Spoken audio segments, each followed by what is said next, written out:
All right.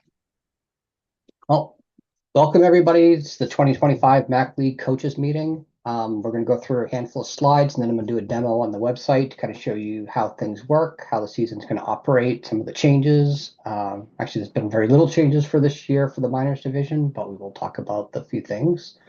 I encourage you to stop me as we go through if you have questions, or if you feel more comfortable, wait to the end. You can write it in the chat. I will do my best to answer them as they come in, but I will try to get through them. All right, moving along. All right. So these are the 10 towns. The MAC League is a consortium of 10 different towns. It is run by a board of directors. One person from each town has a vote into everything. So everything from rules to schedule, decisions that have to be made during the season, it is 100% done by the board. So if there's any concerns on scheduling for rules or any of that type of stuff, you can bring it up to your local league director, who in turn will bring it up with the board for the MAC League. Mhm. All right. Before we kind of jump in too far into this season, to let everybody know that this year the MAC League is now running both the summer and fall season. Previously, many towns of ours, played in the MIB League out of Westford. That league is now going to be merged into us. So we'll be using Right. our season, our rules, our program going forward. So we don't have to worry about having confusing rules for the kids and trying to figure out what happens through other seasons. So we think that'll be great going forward. Uh,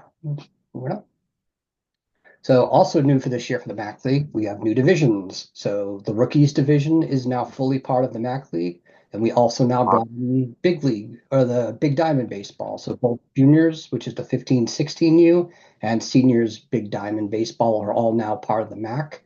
All of our towns are participating in those divisions. So it's now the same program that the kids have been part of for their entire youth baseball careers will be with the same program.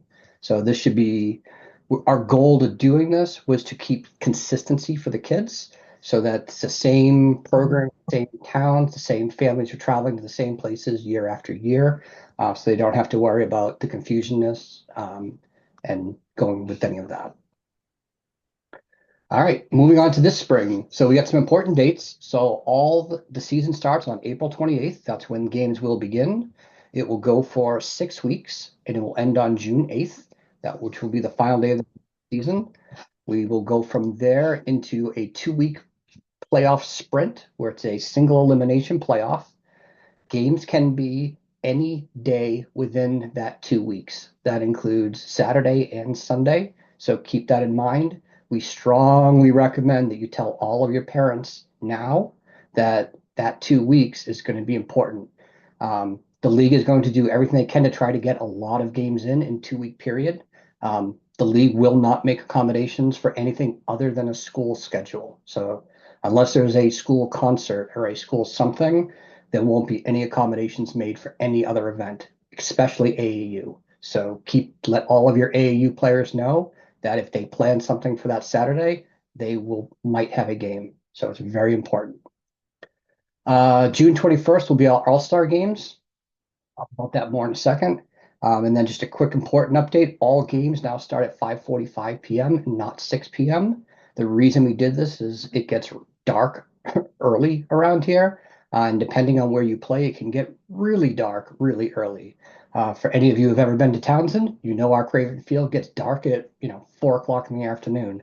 So this is designed for all of those fields that are hidden behind trees and to try to get a little bit more games in, a little bit more time in these games. The All-Star games I talked about a second ago, these are on June 21st. This is the minors division. So we have two divisions in minors. We have a minors north and a minors south. Minors north will be at Groton Dunstable at 6 p.m. Minors south will be in Bolton at 6 p.m. on the 21st. The number of players each team sends will be based on the end of season seeding. So the higher you rank in your seeding, the more players you'll be sending to the All-Star games. Every single team sends one coach. The top two seeds will be the head coaches of the two teams playing against each other. We do want to note that players that are selected for these All-Star games, they do not need to be the most talented players. They can be any criteria that you, as the coach and or your town, have built for selecting your players. It, your town might say it's the kid who improved the most. It might be the kid who's tried the hardest. It could be the kid that had perfect attendance. You guys, as the coaches, you make that criteria. It does not need to be um, the absolute best kids on your team making this all-star game. There are different programs for those talented players, and this as a rec program is trying to give as many kids as possible. I would strongly recommend that if you do select your own child as one of your recipients, you have a good reason and you've explained it very well to your parents why your child is better suited for that position than their child. So save yourself a lot of headache and have that prepped in advance when you do the announcements. All right, moving on. So we're going to basically go through some highlights of the different rules. I am not going to go through the entire rule set. I will show you where they are on the website, but we are going to go through some of the highlights of the different rules. Player participation, you got to have 8 players within 15 minutes of the game's scheduled start, or you will forfeit. Keep that in mind. You can go down to 8. Do whatever you can to try to get a lot of these games in. If there is a forfeit, it's going to get recorded as 6-0 victory for the non-forfeiting team. We strongly recommend you call up players from your rookies division. Get to a game day maximum of 10 players. A couple things to note on call-ups. Their pitch counts get counted against their original team. They can pitch, so keep that in mind. So if you call up, well, let me rephrase it. The previous division is rookies. They don't have pitch counts, so you're in the clear for that. When you move to the next level, you'll have to be concerned about potentially breaking some of your players. Actually, it's good for you guys to know because if any of your players get called up to majors and they pitch, that's going to count against your pitch counts. So be very cautious if any of your players that get called up, that if they're going to pitch, they don't screw you over on your pitch counts. If you do have call-ups, they should be placed at the bottom of the order. As long as they get their 6 defensive outs in, they should be on the bench unless you have under 10. Try to keep players that are actually rostered on your team. They should have priority over the call-ups. Even if the call-up is an all-star, rock star of a player, the kids that are rostered on your team have priority over call-ups. You really just don't want to make the call-up system. The call-up system is not designed to make your team better. It's just there so you can actually have your games. So just keep that in mind as you go through the process. All right, games and scoring.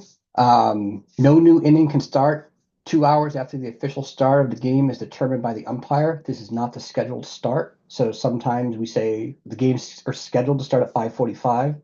If it doesn't start till 5:50 or it doesn't start till 6 o'clock, you have 2 hours from that point, not necessarily when it was scheduled to start.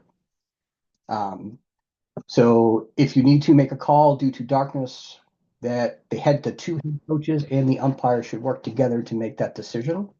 Home team, you need to pay the umpire before the game starts and provide at least 2 game balls. Most towns are only going to do 2 game balls, so I always recommend getting those foul balls, get them back in.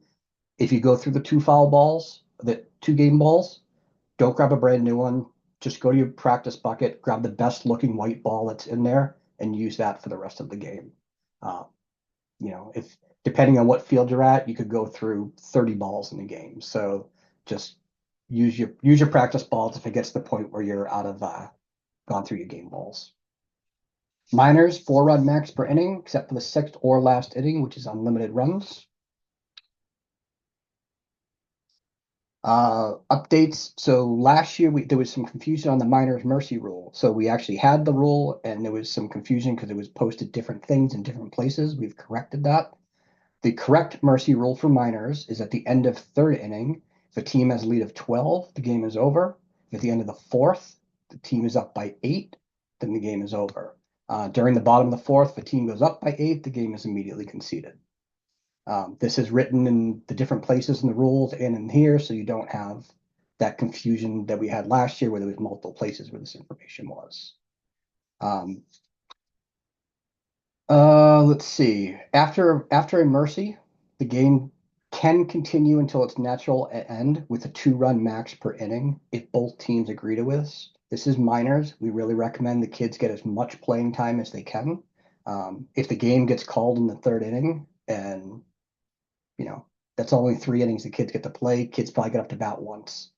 Keep playing the game. Unless there's really a reason. You get kids that are walking off the field. Do what you can, try to get them in. The goal is to get them to have more baseball. Um, any pitching after the mercy rule still has to be reported on the MAC site. So if you're going to keep playing after the mercy, bring in a different pitcher, a kid who hasn't pitched before, give them an opportunity where it doesn't really matter. You don't kill yourself on your pitch counts. All right. Both teams need to report the game results on the MAC site within 24 hours of the game. I will walk through how exactly to do that when we go and do the demo. But I strongly recommend as fast as you can get it posted on the website, especially if you have a game the next day or the day after. The sooner you can get it posted, the better. All right, games not played. So if you have to reschedule a game, it should only be due to weather. We don't allow a game to be rescheduled because you don't have enough players or the coach has a conflict or any of those types of scenarios. So make sure you're only rescheduling games because of weather. It is way too difficult when games get rescheduled and pushed off to the end of the season. Um, so we want to make sure everybody gets their 12 games in. Um, if you do have a rainout, it should be rescheduled as close to the original date as possible using either field, the team that was supposed to be home, or go to the other town's field and use their field with the still the same home team, just at the other field. Or if you need to use an independent field, ask another town. I'm sure somebody will be able to let you use a field. Um, the home team is responsible for determining whether the field is playable, which can get overridden by the umpires, so be careful on that one. Um, so you should make that call no sooner than 2 hours prior to the game time if it's going to be canceled. So if you wake up in the morning and it says it's going to rain all day, don't call the game at 9 in the morning. You should be waiting till 3:45 at the earliest to make the call. Why? Because we all live in New England, and just because it's downpour and pouring at 8 o'clock in the morning doesn't mean it's not sunny, bright, and the fields are in great shape at 5 o'clock. It happens every year. We see games getting canceled at 12 o'clock, 1 o'clock in the afternoon, and then the sun comes out, the fields are in great shape, and you missed a game opportunity. So wait as long as you possibly can to make those decisions. Games are official after 4 innings, 3.5 at the homes at 10. Um, if you have to postpone it before the end of the inning, the first inning, you're going to restart the game.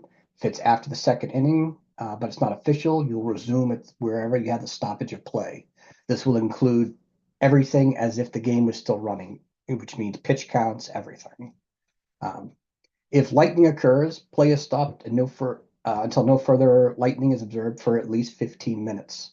So new for 25, what we've changed is now if either of the head coaches or the umpire sees lightning, the game can be put on the temporary 15-minute hold. We had problems last year where the umpire didn't see lightning. We want to avoid that case where the coaches sometimes have a better visibility into that scenario so they can see it and make that call as a group instead. Um, I'm always want to remind coaches that if you do go into a lightning delay or some sort of weather delay, make sure you tell your parents that the game is on delay and it's not canceled. We've had situations in the past where the parents took their kids and went home, and then the game resumed, and the team didn't have enough players anymore, and the team had to forfeit. So that is a very real scenario that does happen. So it's very important you tell your parents, hey, don't go anywhere. Stay in the parking lot, in your car, and wait for the rain delay or for further instructions if the game will be canceled. Pitching.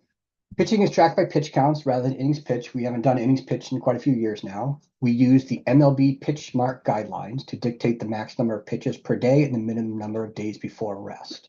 Want to go over a couple of things here.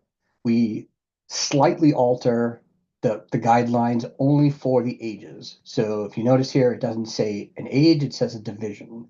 So we assume And what we go for is that every majors player is 12 years old, every minors player is 10 years old. So it doesn't matter how old they actually are, they don't get a different pitch count system. We've had scenarios in the past where a 7-year-old was playing in a minors game, and well, technically, if you go by pitch smart, they would have more pitches.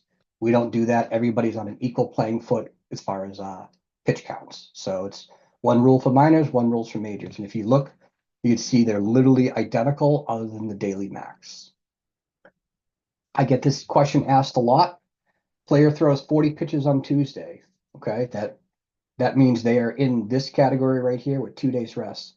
That means they can't pitch again until Friday. 2 days rest. So if they pitched on Tuesday, Wednesday no pitching, Thursday no pitching, Friday they're eligible again. So that's how that works. Another very common question is you cannot finish a batter and go into the next day's rest category. So if your pitcher is at 35 pitches in the middle of an at bat, pull them out, because if they go to 36, they now have 2 days rest instead of one. Very important. So keep that in mind as you pay attention to your pitch counts. Continue on the pitch information. So pitch counts can be tracked using either a smartphone app or a manual pitch counter. If there is a conflict, whoever is using the smartphone app, i.e. Game Changer, are going to have their stats take precedent.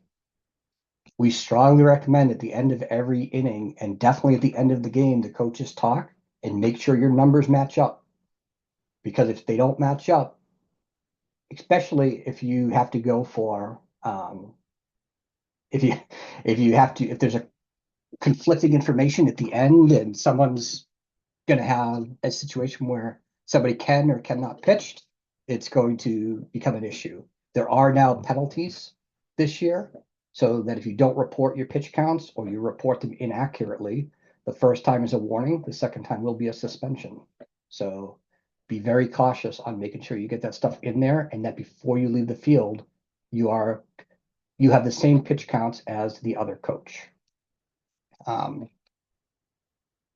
Let's see. So a note, pitchers are allowed to finish an at-bat if they reach the daily limit. So if a player is at 75 pitches and the current batter is still up, they can finish that batter and there'll be no difference. It'll still be 4 days rest. Okay. But after that batter, they need to be removed since they've hit their limit. If a pitcher beans 4 players in total in a game, they have to be removed for pitching for the rest of the game. Coaches are only allowed one mound visit per inning. Second one, you got to take the pitcher out. Pretty consistent with everything. Batting. On-deck batters are allowed behind third base and first base coaches on limited fields or outside the field of play on all fields. Coaches, you're responsible for understanding where on-deck players are allowed to warm up. Many facilities do not allow on-field warm-ups.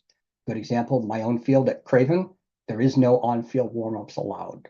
So you have to make sure you're outside the fenced-in area before your batters are warming up. You have to use a USA bat. No BBCOR, no USSA bats, no torpedoes for anyone having fun with the MLB these days. It's very important, coaches, that you check the bats of your players. You won't typically see BBCOR at this level, but you will see kids that play travel coming in with USSA bats. USSA bats are dangerous at the rec level. If a kid comes in with a USSA bat, it has to be taken out. If they get called on it, you will be looking at getting called. Make sure they're taken out. Umpires are looking for these as well. If the batter makes contact with the ball with their foot outside the batter's box, they will be called out. That's a standard baseball rule that people don't realize. We want to make sure they're aware. Any player that throws a bat or a helmet with malice will be given a warning on their first offense. Second offense, they will be ejected from the game. If the umpire determines that it's too egregious, that player could get thrown out the very first time they do it. So if they throw a bat or a helmet at somebody, they're going to get ejected immediately. If they just chuck it, they probably will get a warning the next time they will get ejected. So this does happen more often than it should. So please watch your players. Sorry, Keith, to interrupt there. Back on the last slide, this is Ryan Myers. If the batter has contact with the ball with a foot outside the batter's box, they'll be called out. Are we talking a batted ball or a dropped ball by the catcher that the batter just kicks So back to the ump or something?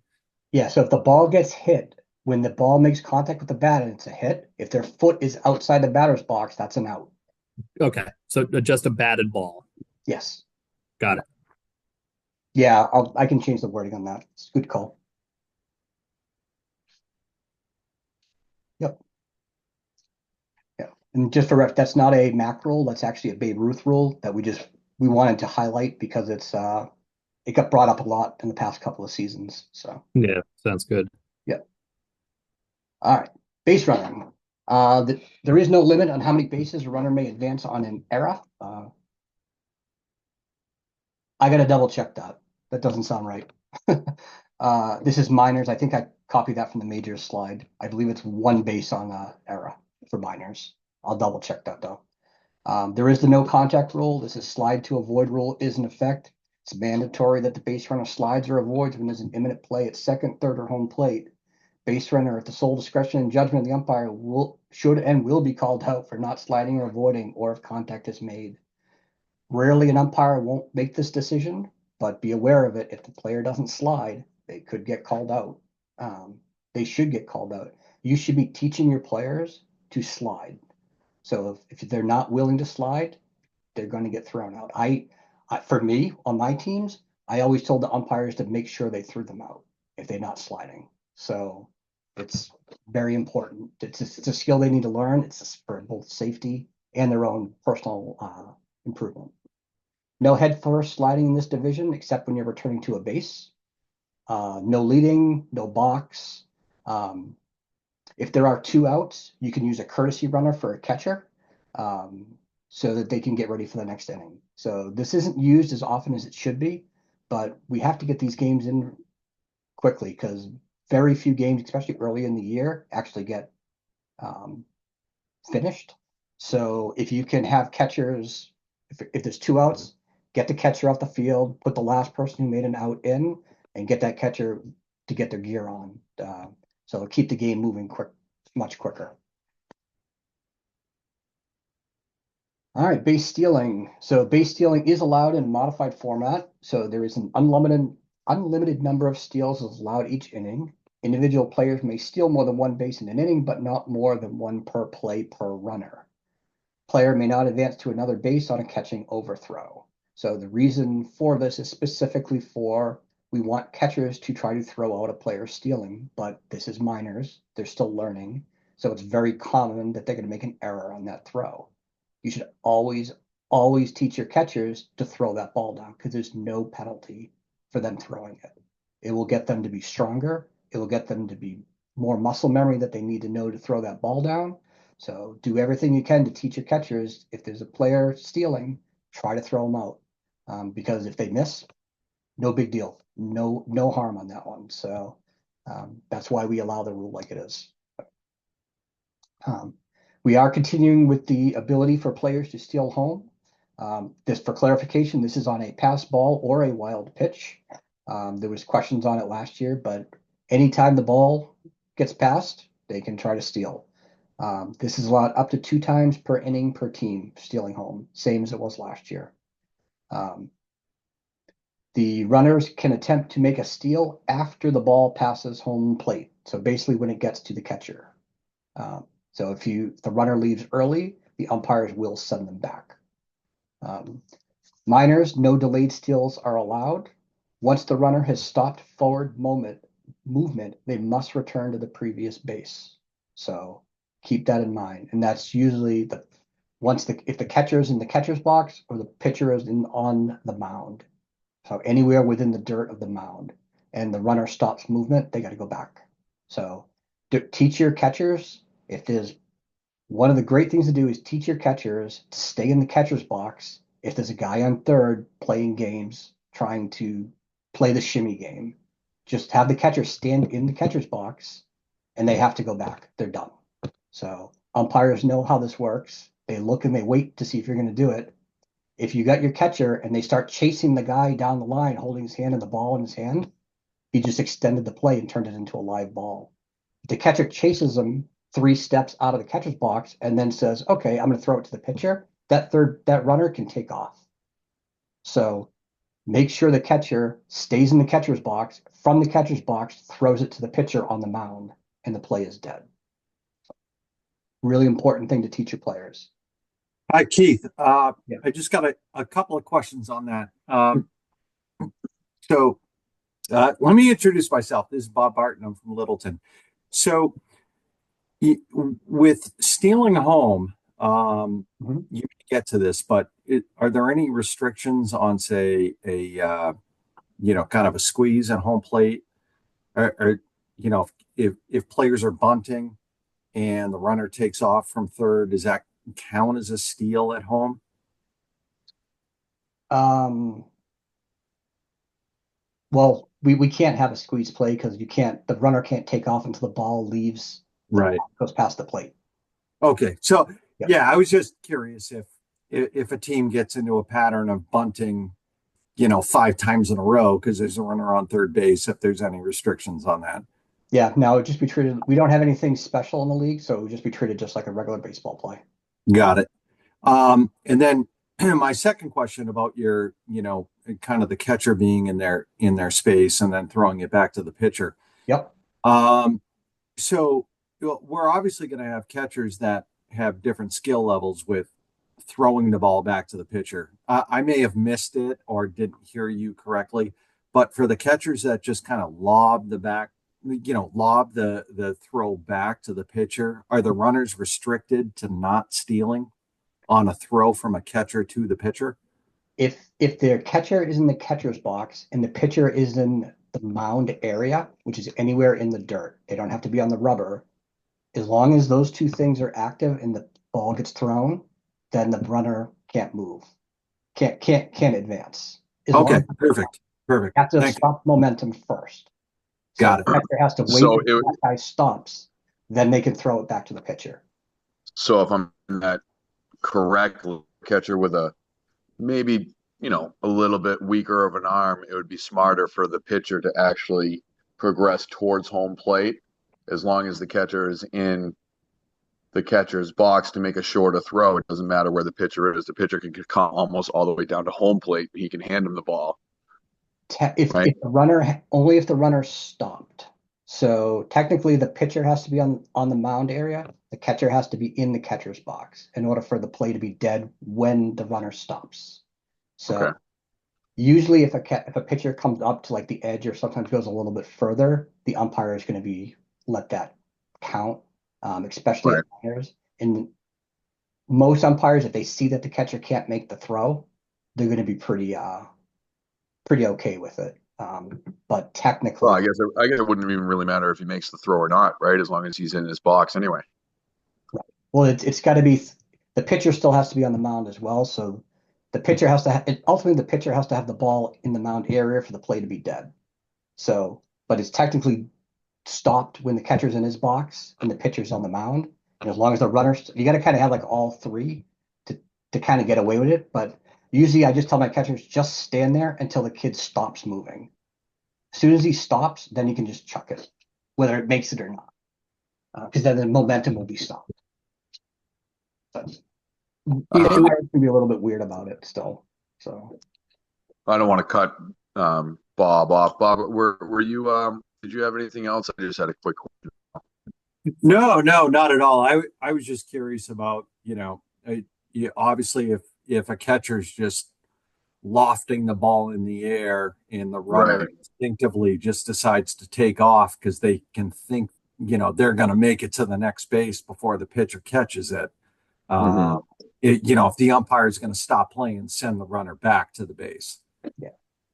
More than likely, as long as the catcher's in the catcher's box, the runner stopped momentum. If the catcher throws it back to the pitcher, the umpire's not going to let it go anymore. If you're in like the Cal Ripken tournament, the people will try to take advantage of that. If all three things aren't done, but here in the rec leagues, as long as the catcher is holding the ball and it's stopped and the runner stopped, chances are the umpires are going to let that's going to kill the play right then and there. All right, perfect. So, Sorry, go ahead, Brian. just really quick. Last year there was some confusion on a double steal, right? Some people said we could do it. Some people said we couldn't do it, right? So if a player takes off, it's first and third situation. A player takes off from first, catcher throws down to second base. Mm-hmm. Can the third base runner go ahead and head home? Yeah. They can. Now, what if it's a passed ball at second on an overthrow? No, if you got a guy at first and third, and if both the first and third take off, you can do that. If the third baseman hasn't tried to steal, and the guy from first does, and he goes to run to second, and the ball gets thrown to second, gets past him, the guy in third cannot go. So. Right. So it would be mid-throw. So you would never really know, right? So you typically on a double steal, I mean, you're not sending the third base runner home until the catcher commits to throwing second base. That's kind of how you bait him in, right? So you wouldn't be able to tell if it was a pass ball or not. Yeah, it's technically if the ball gets thrown, it's legal for them to take off. So. Okay. Yep. Thank you. Hey, can you just like reiterate, like at a high level, what the base stealing rule is for home? I got a little confused. If like the catcher has the ball and they're in the catcher's box and they're still advancing, that means that there can be a play at home, or does that mean that the play stops and they have to go back? Or can you just reiterate that point? So it's the best thing to do is have your catcher stand in the catcher's box and hold the ball. Sorry, just to jump in, how are we defining the catcher's box actually? So catcher's box definition, if you take both foul lines and you drive them straight, they make a triangle and a diamond behind it. That's technically the catcher's box. For this level, most umpires are, as long as you're behind the base in that general zone, the umpire, because nobody actually draws out. Right. So we didn't have like any kind of lines up for a catcher's box. So, okay. So generally speaking, we're just crossing the foul lines if they're behind the plate within what would be a reasonable area of that. Most umpires are not going to care as long as it's behind the plate in that zone, even though it's not necessarily the triangle, but as long as it's in that zone, most umpires are going to be, okay, that's the catcher's box. The second he moves beyond the plate, he's out of the catcher's box. If he goes beyond the plate, then he's out of the catcher's box and is live ball. Yep. Okay, so if they stand in front of the plate, like on the baseline, they're out of the catcher's box at that point, and then none of those rules apply. Is that correct? Right. As long as that third baseman keeps moving, they can play games all day long. Okay. As soon as they stop, they have to be in the catcher's box for those rules to apply. If he stops the momentum in the box, yeah. Yep. Okay. Thank you. Heath, real quick, sorry. I'm still tied up on that first and third situation. So I thought the rule was like, if there's a runner on third and catcher throws down to second, you can't go at all. Like we're trying to let him still throw with the runner at second. Did I just hear wrong that like because you said once they throws the ball, the guy on third can go now? So right, that's what I think exactly Yeah. right. That was kind of the confusion last year. So we're Yeah, encouraging the guys to make throws or encouraging, the catchers to make throws. Yeah. The But way, so technically, maybe the board probably needs to make this a little bit more, they need to either figure out one or the other. But as it stands today, based on the current rules, it would be at the normal, the third baseman could take off if the catcher throws the ball. So if there's only a single guy on base and there's a throw to try to throw them out and there's an overthrow or an error, there's no extra bases for that runner. So it's Right. I'll bring it up with the board because that is going to be Just in writing right now, like I'm looking at it, says like with the runner at first and third, the runner on third can't go. That's what it says just on the Mac League website Okay. rule. I'll look at it again. We did change a few things and I might have missed that we changed the wording on that one. So All right. I'll send out a clarification email. Appreciate that. And then did we go over the stealing of home limit? Was that said? Two. Last year there was a two run limit per inning. You could only steal home twice. Correct. Yeah. I didn't And know if that's it does. 2 successful attempts, correct? So if you steal once, get Correct. thrown out, you can try another. Yes, 2 successful attempts per inning. Yeah.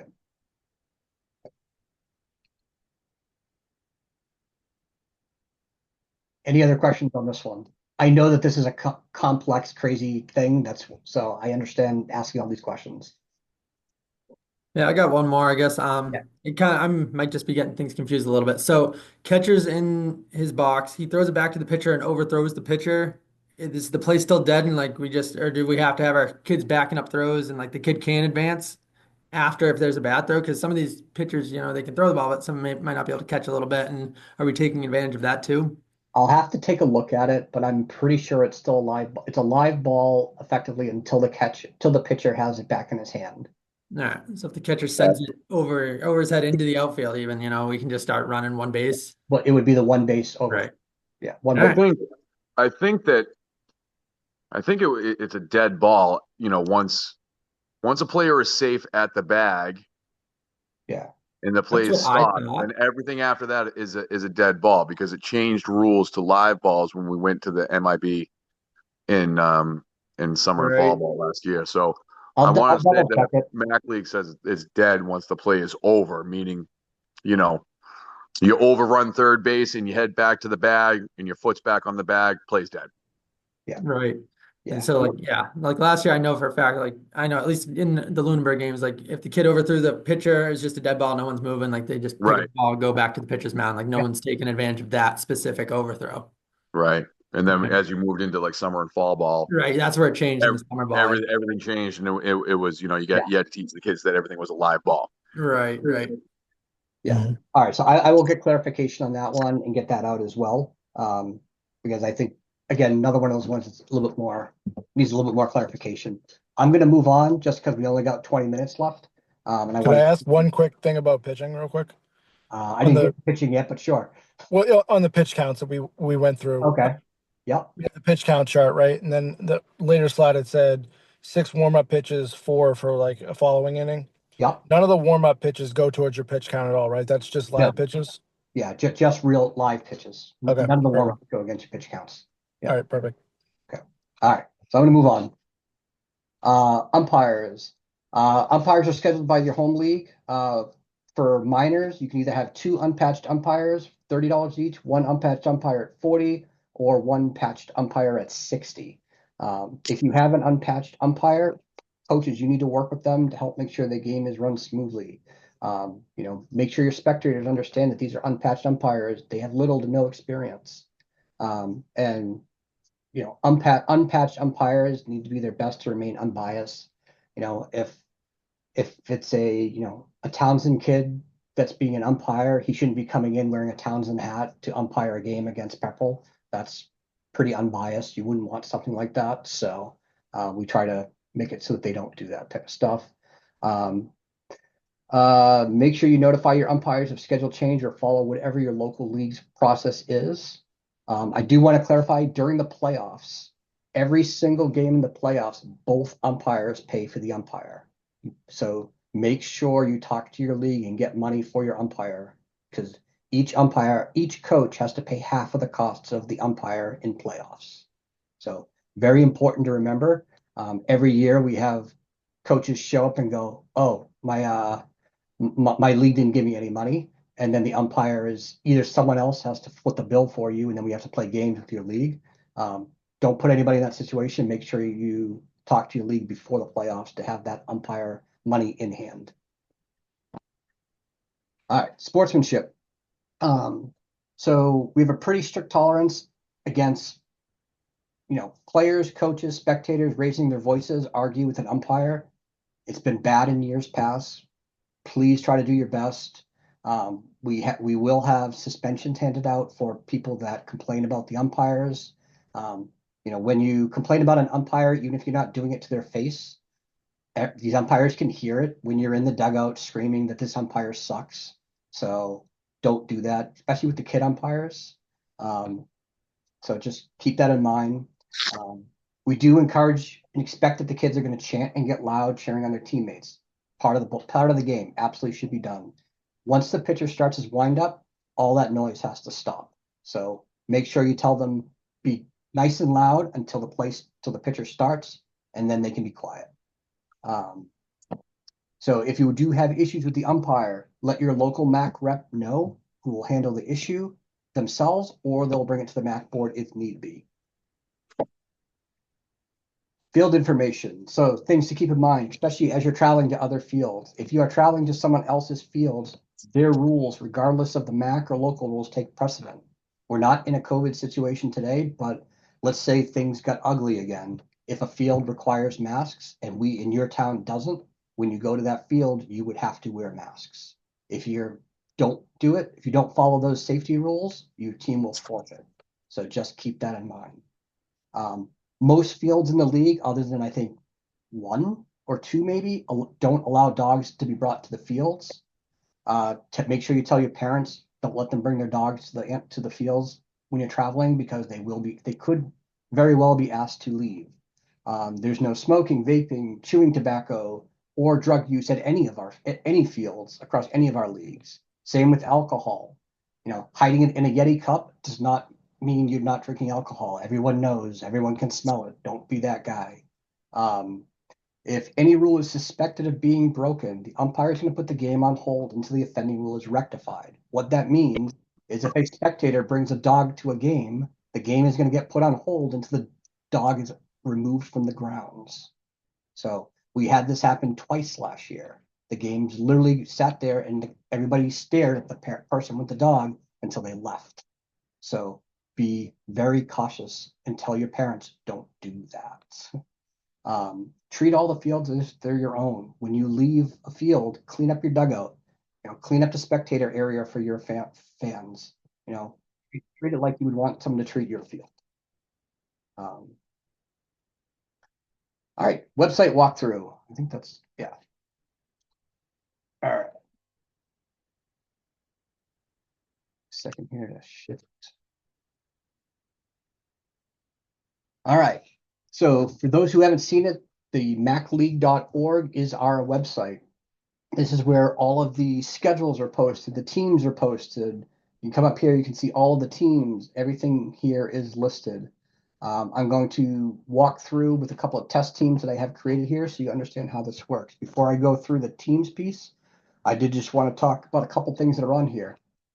Under resources, here's all the rules.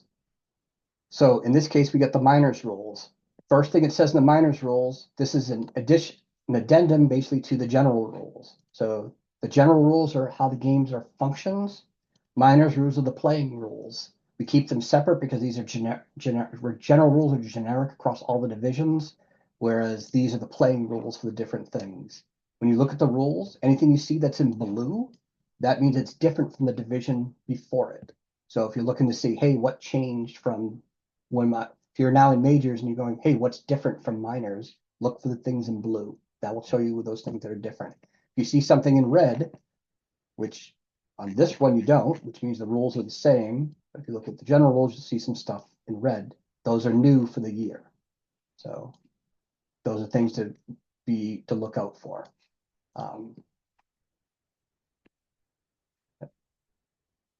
And I think Do those carry over, or do you have to look back to new rules to understand them? Or are they carried through in blue for the whole thing? No, everything carries through. Yep. Yep. You'll see it. The only things you need to care about are the general rules and the minors rules. Everything in there is what the rules for. The general rules are not listed in the minors rules, so you need to keep tabs on both of these. But if you're at a field, this is the only one you should actually need. If you're preparing for a game, this is probably more what you're looking at. This is going to tell you how to score and all the other stuff, but playing rules are going to be in these separate ones. Okay. Let's see. Is there anything else I want to specifically call out here? No. So I'm going to come in and I'm going to go into my test team here. Okay. So this is a test team. I set myself up as the head coach of this test team. You can see I've got a game today. I got a game tomorrow.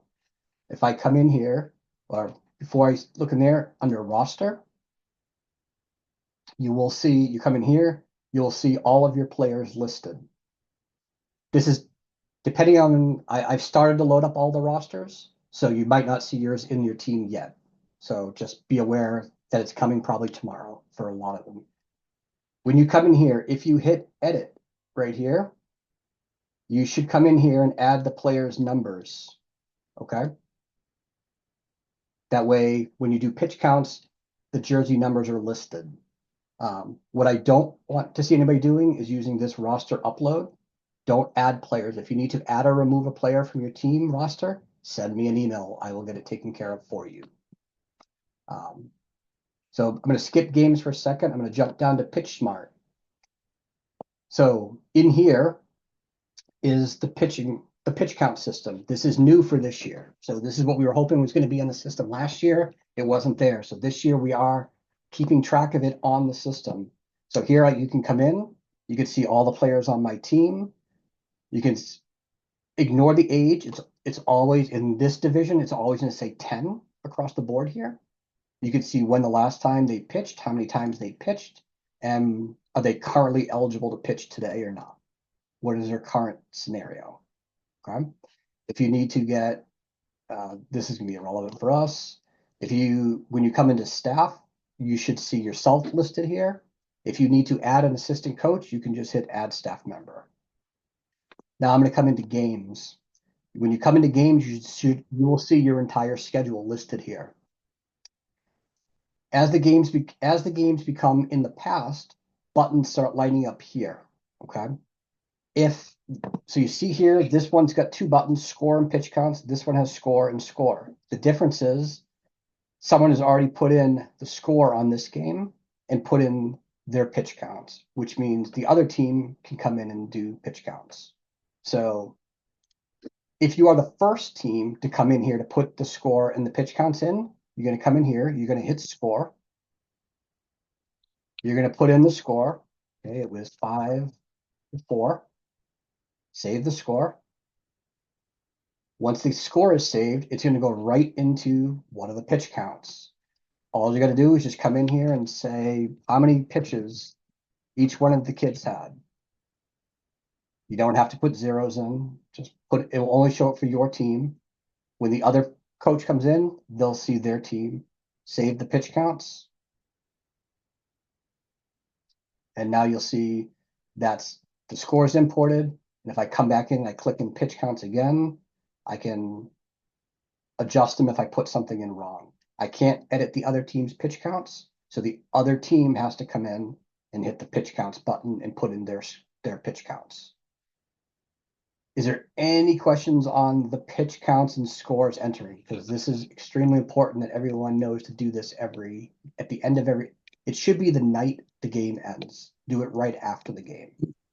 What if the entered pitch counts differ from what the agreed upon counts were at the end of the game? How does that get? So if you guys disagreed on pitch counts? No, we agreed, and then we go home and later we look and it was different than what we agreed upon at the game for whatever reason. Yeah. How does that get sorted out? It does happen.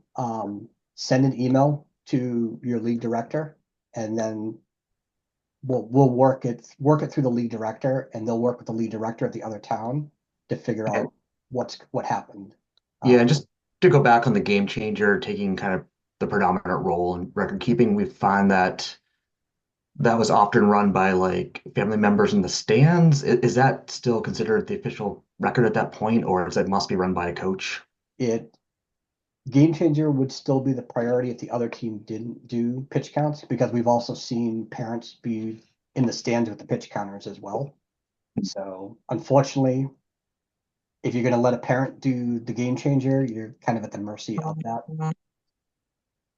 Not the best idea, but sometimes it is what you have to do. No, I'm saying one team coach runs a manual counter, but the other team runs game changer through a fan in the stands. The game changer would take precedent.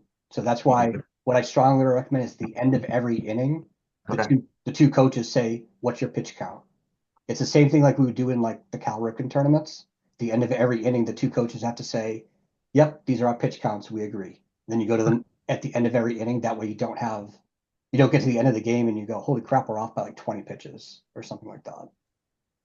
So that's what I recommend. So ideally we're doing both game changer and entering these into MAC League after every game. Yes. Or does it upload automatically from Nothing Game gets Changer? uploaded automatically from Game Changers. You have to do it manually. Okay. Yep. So Keith, it sounds like, based on your recommendation, the coaches, while pitchers are warming up for the following inning, that we should just kind of take a look at each other and say, hey, you got 20 pitches, just to confirm. That way there's no confusion at the end of the game. I would highly recommend that. Very good. It'll give you a lot of headache down the road. Okay. Are you doing the pitch count for the opposing team and they're doing it for you, or you do it for your own team? You should do them for both. So, When you went in there, you could type in for both? so you're only going to put in yours, but the other both That's people what I put in- mean. On the website, Sorry. when you go in, you put it in for your own kids. You put it in for your own kids, but you can Okay. see what the other person put in, and it should match up to the stuff you recorded at the field if you kept Okay. on it properly. So, Okay. How are we being added to the Game Changer?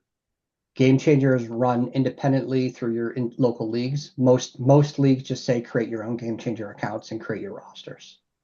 Okay, so head coaches have to create the roster for the Game Changer. Yeah, it's a completely independent tool. It's recommended, but it's not required from the MAC League. Got it.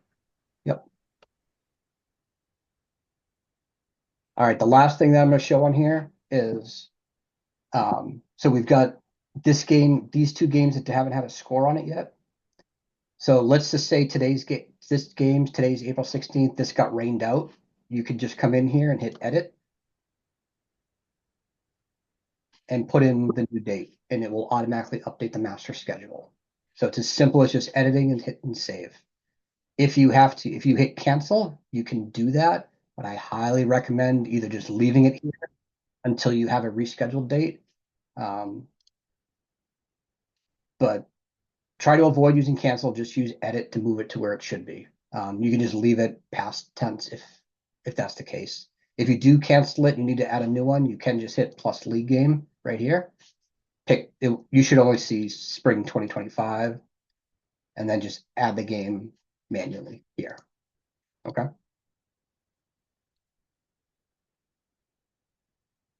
All right, that is actually the end of the demo.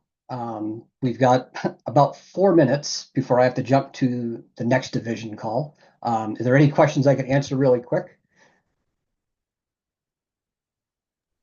Other coaches' contact info, is that on the website? Yeah, so when you look at someone else's team, and I'm just going to go example like the Townsend Ashby team, you'll see the coach's information listed right there. So you will start getting invitations to your team, and once you accept the invitation, make sure that you say publish my information on my page, and then it will show up like this, and then you can contact the other coaches.